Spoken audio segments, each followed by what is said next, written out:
শুরুতে জানিয়ে দেব ইউক্রেনের যুদ্ধজাহাজ ডুবিয়ে দিল রাশিয়া।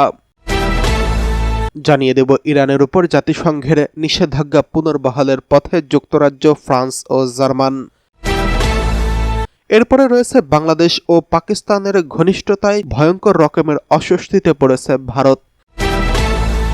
সর্বশেষ জানিয়ে দেব ইউক্রেনের নিহত ১৯ রাশিয়াকে রক্তপাত বন্ধ করতে বলল যুক্তরাজ্য। রাশিয়ার সীমান্তে ৪০,০০০ সৈন্য মোতায়েন করছে পোল্যান্ড। বেলারুশ রাশিয়া সীমান্তে ৪০,০০০ সৈন্য মোতায়েন পাঠিয়েছে পোল্যান্ড। বেলারুশে শুরু হওয়া জাপাদ সামরিক মহড়ার প্রতিক্রিয়ায় এই পদক্ষেপ নেওয়া হয়েছে। শুক্রবার ১২ সেপ্টেম্বর মহড়ার বেলারুশের সঙ্গে যোগ দেয় রাশিয়া। মহড়ায় আগামী দিনে শত্রুদের ঘায়েল করার বিভিন্ন কলাকৌশল ঝালিয়ে নেবে এই দুই দেশের সৈন্যরা। গতরাতে টেলিভিশন চ্যানেল পোলস্যাট নিউজকে পোলিশ জাতীয় প্রতিরক্ষা উপমন্ত্রী সেজারি টসমিককে বলেন, বেলারুশে শুরু হওয়া রাশিয়া বেলারুশ জাপাদ সামরিক মহড়ার প্রক্রিয়ায় ধাপে ধাপে পোল্যান্ডের পূর্ব সীমান্তে সৈন্য মোতায়েন করা হবে। পোল্যান্ড বহু মাস ধরে জাপাদ ২০২৫ মহড়া উপলক্ষে প্রস্তুতি নিচ্ছে। পুলিশ সামরিক বাহিনীও পৃথকভাবে মহড়ার পরিচালনা করছেন। সেখানে ৩০,০০০-এরও বেশি সৈন্য অংশগ্রহণ করছেন। শুধু কথা নয়, এবার কঠোর পদক্ষেপ নিতে হবে ইরানকে। আন্তর্জাতিক পরমাণু শক্তি সংস্থা IAEA এর মহাপরিচালক রাফায়েল গ্রোসি এবং ইরানের পররাষ্ট্রমন্ত্রী আব্বাস আরাগচির মধ্যে কায়রোতে হওয়া চুক্তি নিয়ে যুক্তরাষ্ট্র বলেছে, শুধু কথাই নয়, প্রকৃত পদক্ষেপই আসল বিষয় প্রমাণিত হবে। শুক্রবার মার্কিন পররাষ্ট্র দপ্তরের মুখপাত্র আল হাদাদকে বলেন, আমরা ইরানের কাছ থেকে কাজ দেখতে চাই, শুধু প্রতিশ্রুতি নয়। তিনি জোর দিয়ে বলেন, ইরানকে পারমাণবিক অস্ত্র কর্মসূচি পুরোপুরি পরিত্যাগ করতে হবে এবং সমৃদ্ধকরণ বন্ধ করতে হবে। এর আগ পর্যন্ত ওয়াশিংটন ইরানকে দায়বদ্ধ করতে থাকবে। এদিকে ইউরোপের ৩ দেশ ফ্রান্স, জার্মানি, যুক্তরাজ্য ২০১৫ সালে পারমাণবিক চুক্তির স্ন্যাপব্যাক প্রক্রিয়ার আওতায় জাতিসংঘের নিষেধাজ্ঞা পুনর্বহালের চাপ বাড়িয়েছে। তারা জানিয়েছে, নিষেধাজ্ঞা স্থগিতের শর্ত হবে ইরানের IAEA এর সঙ্গে পূর্ণ সহযোগিতা, যা নতুন পরিদর্শন পুনরায় শুরু করতে অত্যন্ত গুরুত্বপূর্ণ। তবে যুক্তরাষ্ট্রের সঙ্গে সরাসরি আলোচনায় অচল অবস্থা রয়েছে। ইরান এখনও ৬০% সমৃদ্ধ করা ৪০০ কেজিরও বেশি ইউরেনিয়ামের মজুদ ধরে রেখেছে, যা কূটনৈতিক প্রচেষ্টাকে অত্যন্ত সূক্ষ্ম ও জটিল পর্যায়ে নিয়ে গেছে। এদিকে রাশিয়া ইউক্রেন আলোচনা স্থগিত জানিয়েছে ক্রেমলিন।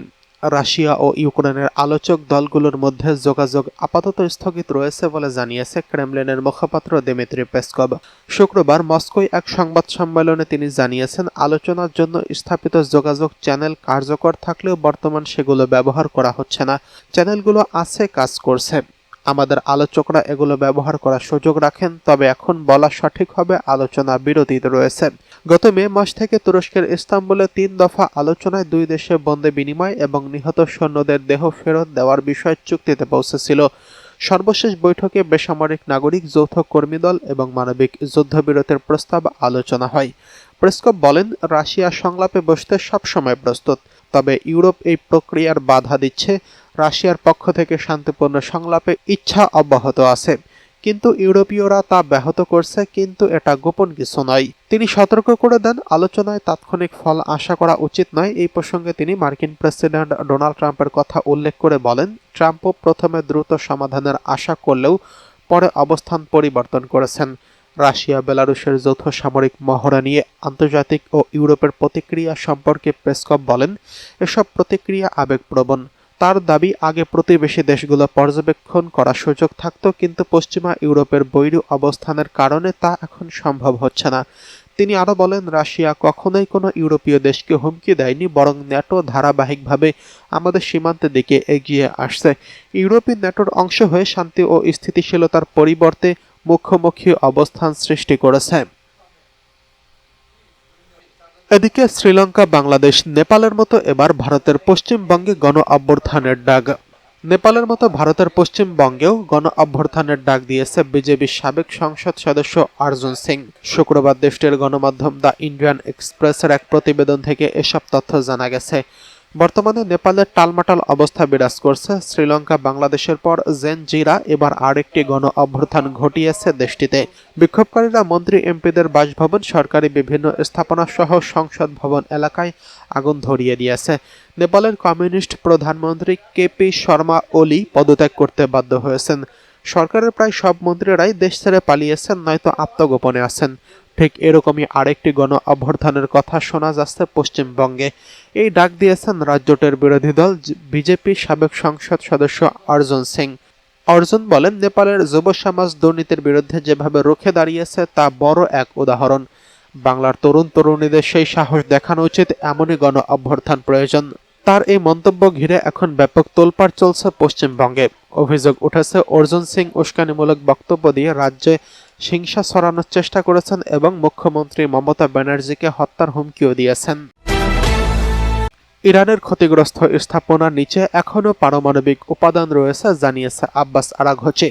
ইসরায়েলের সঙ্গে ইরানের সাম্প্রতিক যুদ্ধের সময় ক্ষতিগ্রস্ত স্থাপনাগুলো ধ্বংসস্তূপের নিচে সমৃদ্ধ পারমাণবিক উপাদান এখনও রয়ে গেছে বলে জানিয়েছেন ইরানের পররাষ্ট্রমন্ত্রী আব্বাস আরাঘচি। বৃহস্পতিবার 11 সেপ্টেম্বর এক টেলিভিশন সাক্ষাৎকারে আরাঘচি বলেন, আমাদের সমস্ত উপকরণ বোমায় ক্ষতিগ্রস্ত স্থাপনাগুলোর ধ্বংসস্তূপের নিচে পড়ে আছে। তিনি আরও বলেন, ইরানের আণবিক শক্তি সংস্থার ওই মজুদের অবস্থা কেমন এবং সেখানে পরিদর্শকরা নিরাপদে প্রবেশ করতে পারবেন কিনা তা যাচাই করে দেখেছে। মঙ্গলবার ইরান এবং আন্তর্জাতিক আণবিক শক্তি সংস্থার একটি নতুন সহযোগিতা কাঠামোতে সম্মত হওয়ার পর তিনি এই মন্তব্য করেন। গত জুনে ইসরায়েলের সঙ্গে 12 দিনের যুদ্ধের পর ইরানের পারমাণবিক স্থাপনাগুলোতে ইসরায়েল ও যুক্তরাষ্ট্র হামলা চালায়। এর ফলে তেহরান IAEA এর সঙ্গে সম্পর্ক স্থগিত করে। ইরান অভিযোগ করে বলে, IAEA এর এই হামলাগুলো যথাযথ নিন্দা জানায়নি। আরাঘচির সাক্ষাৎকারে জোর দিয়ে বলেন, নতুন কাঠামো অনুসারে জাতিসংঘের পারমাণবিক পরিদর্শকরা ইরানের সর্বোচ্চ নিরাপত্তা সংস্থা সুপ্রিম ন্যাশনাল সিকিউরিটি কাউন্সিলের অনুমোদনের পরেই প্রবেশাধিকার পাবে। তিনি বলেন, এই চুক্তিটি পারমাণবিক স্থাপনাকে 2 ভাগে বিভক্ত করেছে, যেগুলোতে হামলা হয়েছে এবং যেগুলো অক্ষত রয়েছে, যেমন দক্ষিণের বুশেহর চললে। আরাঘচি বলেন, অক্ষত স্থাপনাগুলোতে পরিদর্শকের প্রবেশাধিকারের বিষয়টি সুপ্রিম ন্যাশনাল সিকিউরিটি কাউন্সিল বিবেচনা করবে। তিনি আরও বলেন, তবে ক্ষতিগ্রস্ত স্থাপনাগুলোর পরিস্থিতি অনেক বেশি জটিল।